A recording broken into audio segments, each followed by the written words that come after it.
పాలమూరు బిడ్డ శ్రీ రేవంత్ రెడ్డి గారు, అదేవిధంగా మన ఇన్ఛార్జ్ మంత్రి దామోదర రాజనరసింహ గారు, మన జిల్లా మంత్రులు జూపల్లి కృష్ణారావు గారు, శ్రీహరి గారు, అదేవిధంగా అజరుద్దీన్ గారు కూడా వచ్చినారు, ఇంతకుముందు కనపడ్డారు. మరి వేదిక మీద ఉన్నటువంటి మరొక పార్లమెంట్ సభ్యుడు, నాగర్ కర్నూలు పార్లమెంట్ సభ్యుడు మల్లు రవి గారు, స్థానిక శాసనసభ్యులు ఎన్ఎం శ్రీనివాసరెడ్డి గారు, జడ్చల్ల శాసనసభ్యులు అనిరుద్ రెడ్డి గారు, ఉమ్మడి జిల్లా నుంచి విచ్చేసినటువంటి శాసనసభ్యులకు, శాసన మండలి సభ్యులకు, వేదిక మీదటువంటి పెద్దలకు, వేదిక ముందున్నటువంటి అక్క చెల్లెలకు, అన్న తమ్ములకు, మీడియా మిత్రులకు అందరికీ కూడా నా యొక్క నమస్కారాలు తెలియజేస్తా ఉన్నాను. ఈరోజు పాలమూరు జిల్లా యొక్క అభివృద్ధి లక్ష్యంగా మన పాలమూరు బిడ్డగా ఈ రాష్ట్రానికి ముఖ్యమంత్రిగా ఉన్నటువంటి రేవంత్ రెడ్డి గారి మీద ఒక పెద్ద బాధ్యత ఉంది మన పాలమూరు యొక్క అభివృద్ధి పైన. గతంలో ఎవరు ముఖ్యమంత్రులైనా ఏ జిల్లా వాళ్ళు ఆ జిల్లాకు చేసుకోవడం, ఏ ప్రాంతం వాళ్ళు ఆ ప్రాంతానికి చేసుకోవడం, ఆ ప్రాంతాల అభివృద్ధి కానీ మన పాలమూరు జిల్లాని ఎవ్వరు కూడా పెద్ద ఎత్తున ఈ కరువు జిల్లాను అభివృద్ధి పరచాలనేటువంటి ఆలోచన ఆనాడు ఎవరికి లేదు. విద్యలో కానీ, వైద్యంలో కానీ, ఇన్ఫ్రాస్ట్రక్చర్లో కానీ. ఈరోజు ఆనాడు పెద్ద ఎత్తున పాలమూరు జిల్లాను అభివృద్ధి పరచాలనేటువంటి ఒక లక్ష్యంతో, ప్రాజెక్టులను తీసుకుపోయినటువంటి ఒక లక్ష్యంతో పాలమూరు జిల్లా ప్రాజెక్టులను టేకప్ చేసి పూర్తవుతున్నటువంటి సందర్భంలోనే తెలంగాణ రావడం, తెలంగాణలో టీఆర్ఎస్ పార్టీ అధికారంలోకి రావడం, పాలమూరు జిల్లా నుంచే గెలిచినటువంటి కేసీఆర్ గారు మన పాలమూరు ప్రాజెక్టులను ఎండగట్టడం అనేది పాలమూరు జిల్లా ప్రజలు ఏనాడు మర్చిపోరని చెప్పి నేను తెలియజేస్తా ఉన్నా. పాలమూరుకి ఈరోజు ముఖ్యంగా పాలమూరు జిల్లాలో పెండింగ్లో ఉన్నటువంటి ప్రాజెక్టును పూర్తి చేయలేదు. పాలమూరు రంగారెడ్డి ప్రాజెక్టును ఆనాడు వెనుకబడిన జిల్లాలో పాలమూరు రంగారెడ్డి ప్రాజెక్టును టేకప్ చేస్తేనే తప్ప పాలమూరు జిల్లా మొత్తం సస్యశ్యామలం అవుతుంది. పాలమూరు రంగారెడ్డి కావాలని పట్టుబట్టి ఆనాడు ఆ ప్రాజెక్టుకు జీవోని ఇప్పించిన సందర్భంగా అధికారంలోకి వచ్చినటువంటి టీఆర్ఎస్ పార్టీ ఆ జీవోను ఉపయోగించుకొని తమేవో గొప్ప కార్యక్రమం చేపట్టిన తామే పాలమూరు రంగారెడ్డి తీసుకొచ్చినట్లు, తామే పాలమూరు రంగారెడ్డి 3 ఏళ్లలో పూర్తి చేస్తామనే మాటలు చెప్పి పాలమూరు ప్రజల్ని మోసం చేసింది. ఈరోజు పాలమూరు జిల్లాలో రేవంత్ రెడ్డి గారిని వేదిక మీద కోరుతా ఉన్న ముఖ్యమంత్రి గారిని, ఈ పాలమూరు రంగారెడ్డి ప్రాజెక్టును ఖచ్చితంగా అదే దూరాల నుంచి టేకప్ చేయండి. మన ఈ మహబూబ్ నగర్ పార్లమెంటులో మిగిలిన ప్రాంతానికి అంతా కూడా సాగునీరించడానికి పెద్ద ఎత్తున మీరు ఈ కార్యక్రమాన్ని ముందుకు తీసుకుపోండి. కేంద్ర ప్రభుత్వం ద్వారా కూడా తప్పకుండా నా సహాయ సహకారాలు అందించడానికి కేంద్రం దృష్టి కూడా తీసుకెళ్తామని ఈ సందర్భంగా నేను తెలియజేస్తా ఉన్నా. అదేవిధంగా ఈరోజు అభివృద్ధి విషయంలోకి వస్తే కేంద్ర రాష్ట్ర ప్రభుత్వాల యొక్క రెండు కలిసి ఆ నిధులను ఉపయోగించుకున్నప్పుడే మన రాష్ట్రం మీద అభివృద్ధి చెందుతుంది. రేవంత్ రెడ్డి గారు ప్రధానమంత్రి దగ్గరికి వెళ్ళి తెలంగాణ రాష్ట్రం యొక్క అప్పులు, అవసరాలు, అభివృద్ధి గురించి మరి కేంద్రంలో ఉన్నటువంటి నరేంద్ర మోదీ గారికి అనేక మంది కేంద్ర మంత్రులకు విషయాలు తెలియజేసి పెద్ద ఎత్తున కేంద్ర రాష్ట్ర ప్రభుత్వాల షేర్ ఉన్నటువంటి ప్రాజెక్టులపైన మనం ఫోకస్ చేయాలి. ఆ షేర్కి సంబంధించి రాష్ట్ర ప్రభుత్వం కూడా షేర్ ఇవ్వడానికి సిద్ధంగా ఉంది. ఈ రెండు కేంద్ర రాష్ట్ర ప్రభుత్వాల యొక్క షేర్తో మన యొక్క జిల్లాను, రాష్ట్రాన్ని అభివృద్ధి చేసుకునే లక్ష్యంతో అయితే ముందుకు పోతున్నారో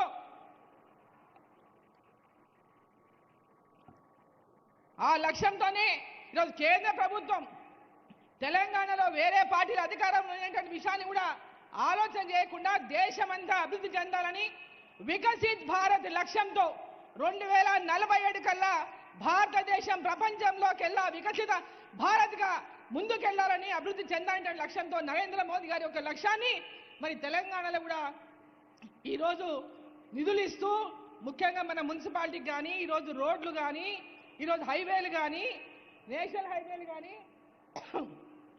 నేషనల్ హైవేలు కానీ రోడ్లు మనకు మహబూబ్ నగర్కి బైపాస్ శాంక్షన్ చేయించుకున్నాం, జడ్చర్లకు బైపాస్ శాంక్షన్ చేయించుకున్నాం, ఇక్కడ ఉన్నటువంటి స్థానిక ఎమ్మెల్యేలు కూడా దానికి కలిసి అందరం కూడా పాలమూరు ఎన్నికలు వచ్చినప్పుడే రాజకీయం. వాస్తవంగా చెప్పాలంటే ఇక్కడ ఉన్న వాళ్ళందరూ నన్ను ఓడగొట్టడానికి గట్టిగా పనిచేసిన వాళ్ళే, ఇక్కడ ఉన్న వాళ్ళంతా నన్ను ఓడగొట్టడానికి గట్టిగా పనిచేసిన వాళ్ళే. కానీ ఎన్నికలు అయిపోయినాయి, మనం అందరము కలిసి పాలమూరు అభివృద్ధి లక్ష్యంగా, అభివృద్ధి ధ్యేయంగా మనం పనిచేయాలనేటువంటి లక్ష్యంతో ఇవాళ పాలమూరు అభివృద్ధి కోసం కట్టుబడి పనిచేస్తా ఉన్నాం. అదేవిధంగా ఈరోజు మహబూబ్నగర్లో 823 కోట్లు ఇవాళ శాంక్షన్ అయినాయి. 200 కోట్లు తాగునీటి కోసం, 621 కోటి అండర్ గ్రౌండ్ డ్రైనేజ్ ఇతర పనుల కోసం. అదేవిధంగా రైల్వే ద్వారా టీడీగుట్ట ఫ్లైఓవర్ శాంక్షన్ అయింది, ఆర్ఓబి. దేవరకద్ర ఎల్హెచ్ఎస్ శాంక్షన్ అయింది, అంటే లిమిటెడ్ హైట్ సబ్వే శాంక్షన్ అయింది దేవరకద్రకి. రెండు కూడా రేపు వచ్చే నెలలో దేవరకద్ర టెండర్ అవుతుంది, ఏప్రిల్లో మహబూబ్నగర్ టీడీగుట్ట టెండర్ అవుతుంది. మిగిలిన తిమ్మసానిపల్లి కానీ, బోయపల్లి కానీ, ఈరన్నపేట కానీ, అదేవిధంగా మోదీనగర్ కానీ ఇవన్నీ కూడా శాంక్షన్ అయినాయి. అవి కూడా ఏప్రిల్ మే మాసంలో వాటి పనులు కూడా ప్రారంభమవుతాయి.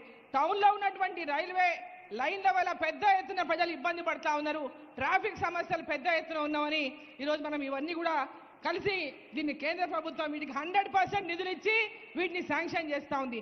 గతంలో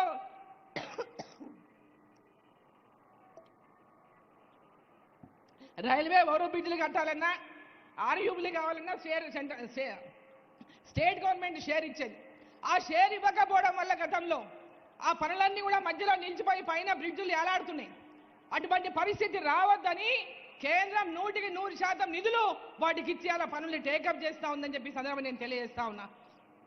ఈరోజు ఒక్క మహబూబ్నగర్ దేవరకద్రనే కాదు, జిల్లా వ్యాప్తంగా ఉన్నటువంటి ఈరోజు ఆర్ఓబీలు కానీ, ఆర్యూబీలు కానీ ఇవన్నీ కూడా ఇవాళ తీసుకోవడం జరుగుతుంది. జిల్లా అభివృద్ధి ధ్యేయంగా విద్యాపరంగా ఇవాళ ఇంటిగ్రేటెడ్ స్కూల్స్ని ముఖ్యమంత్రి గారు అనౌన్స్ చేసిండ్రు. ఇది పెద్ద ఎత్తున చాలా ఇంటిగ్రేటెడ్ అనేది ఒక మంచి ఆలోచన. గురుకుల పాఠశాలలు ఏవైతే గతంలో టీఆర్ఎస్ పార్టీలో ఉన్నప్పుడు ఓపెన్ చేసినారో ఒక్కదానికి కూడా బిల్డింగ్ లేదు. వాటి బిల్డింగ్ లేక గ్రామీణ ప్రాంతాల్లో ఉన్నటువంటి పిల్లలు ఆ ఉన్నటువంటి ఫెసిలిటీస్ సరిగ్గా లేక చాలా ఇబ్బందుల్లో ఉన్నారు. వాటి భవనాల గురించి కూడా మనం ఆలోచన చేయాల్సినటువంటి అవసరం ఉందని చెప్పి ఈ సందర్భంగా నేను తెలియజేస్తా ఉన్నా. ఈరోజు మహబూబ్నగర్లో పాలమూరు యూనివర్సిటీకి కూడా కేంద్ర ప్రభుత్వం ద్వారా 120 కోట్లు, అంటే 120 కోట్లు శాంక్షన్ అయిన సందర్భంగా దాంట్లో భాగంగా ఇవాళ లా కాలేజ్ బిల్డింగ్ శంకుస్థాపన చేసుకున్నాం, అక్కడ ఇంజనీరింగ్ బిల్డింగ్ శంకుస్థాపన చేసుకున్నాం, ఇతర అనేక భవనాలు, హాస్టల్, గర్ల్స్ హాస్టల్, ఇతర ఇన్ఫ్రాస్ట్రక్చర్ కూడా అక్కడ డెవలప్మెంట్ చేసుకుంటున్నాం. కాబట్టి ఈరోజు కేంద్ర రాష్ట్ర ప్రభుత్వాల యొక్క ఈ యొక్క అభివృద్ధి పైన పెద్ద ఎత్తున మరి దృష్టి పెట్టి కేంద్ర ప్రభుత్వ నిధులకు మన రాష్ట్ర ప్రభుత్వ నిధులను మ్యాచింగ్ చేసుకుంటూ ఎక్కడ కూడా పథకాలు ల్యాప్స్ కాకుండా పూర్తి స్థాయిలో ఉపయోగించుకోవాలని ముఖ్యమంత్రి గారిని వేదిక ద్వారా కోరుతూ, మరి మహబూబ్నగర్లో ఇంకొక ముఖ్య విషయం, పాలమూరు జిల్లాలో రోడ్ల పరిస్థితి చాలా అధ్వానంగా ఉంది. ముఖ్యమంత్రి గారిని కోరుతున్నా, అదేవిధంగా రాష్ట్రంలో ఇతర జిల్లాలో ఉన్న మంత్రులను కోరుతున్నా, మా జిల్లా మీద జర ప్రేమ కురిపియండి. మా ముఖ్యమంత్రి గారు ఈ జిల్లా నుంచి కాబట్టి ప్రజలకు పెద్ద ఎత్తున ఆశలు ఉన్నాయి. ప్రతి గ్రామానికి కూడా ఈరోజు రోడ్లు లేదు, చాలా దీనావస్థలో ఉన్నాయి.